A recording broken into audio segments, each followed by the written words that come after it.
Welcome listeners. आज का हमारा टॉपिक है unit 15 of course MPA 011 state society and public administration. तो आज हम क्या क्या देखने वाले हैं? देखिए, हम एक तरह की जर्नी पर चलेंगे।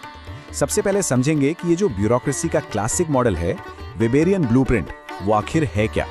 फिर देखेंगे कि भाई इसकी नींव में दरारें क्यों आईं, प्रॉब्लम्स क्या थी।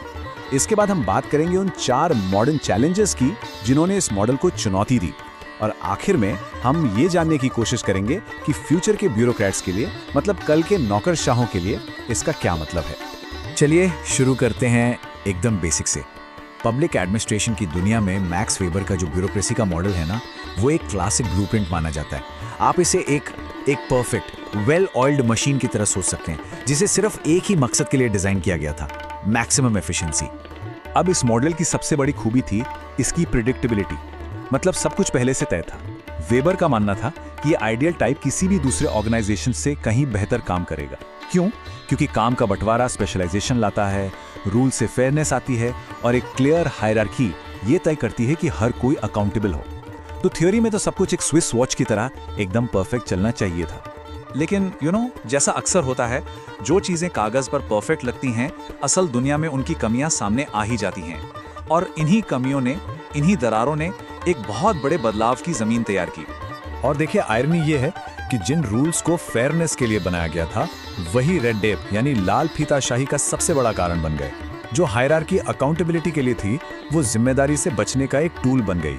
धीरे धीरे ये सिस्टम इतना रिजिड हो गया, इतना इनफ्लेक्सिबल, कि ये उन लोगों की जरूरतों से ही दूर हो गया जिनकी सेवा के लिए इसे बनाया गया था।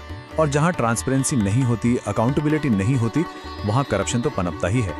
तो इस क्राइसिस के जवाब में पब्लिक एडमिनिस्ट्रेशन की दुनिया में 4 बड़े रेवोल्यूशनरी आइडियाज सामने आए। इन आइडियाज ने ट्रेडिशनल ब्यूरोक्रेसी की पूरी नींव को हिलाकर रख दिया और एक बिल्कुल नई सोच को जन्म दिया। अच्छा, तो पहला चैलेंजर आया 1960 के आखिर में, जिसे हम कहते हैं न्यू पब्लिक एडमिनिस्ट्रेशन या NPA। इसका मेन आर्ग्यूमेंट ये था कि भाई एडमिनिस्ट्रेशन सिर्फ एक न्यूट्रल मशीन नहीं हो सकता, उसे सोशल इक्विटी जैसे बड़े मुद्दों पर एक स्टैंड लेना ही होगा। उससे रेलेवेंट बने रहने के लिए समय के साथ खुद को बदलना होगा। इसके बाद आया न्यू पब्लिक मैनेजमेंट यानी NPM, और ये सच में एक गेम चेंजर था। इसने एक बिल्कुल नया आइडिया सामने रखा। सरकार को एक बिजनेस की तरह चलाओ, नागरिकों को कस्टमर की तरह देखो, और सिर्फ प्रोसेस पर नहीं बल्कि रिजल्ट्स पर फोकस करो।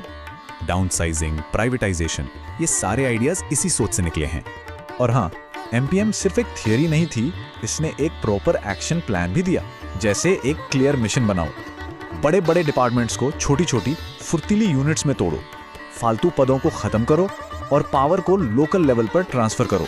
मतलब गोल बिल्कुल साफ था, सरकार को छोटा, तेज और ज्यादा असरदार बनाना।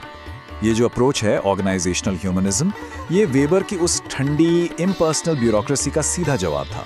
इसका मानना था कि ऑर्गेनाइजेशन सिर्फ रूल्स और स्ट्रक्चर से नहीं चलते, वो इंसानों से चलते हैं। इसीलिए एडमिनिस्ट्रेटर्स को ह्यूमन बिहेवियर, इनफॉर्मल रिलेशंस और डेमोक्रेटिक वैल्यूज को प्रायोरिटी देनी चाहिए।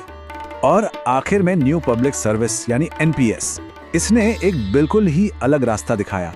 इसने NPM के बिजनेस लाइक फोकस को रिजेक्ट कर दिया और सिटीजन्स और कम्युनिटी को सबसे आगे रखा। इसका मंत्र था, प्रशासक का काम स्टीयरिंग यानी चलाना नहीं है, बल्कि सर्विंग यानी सेवा करना है।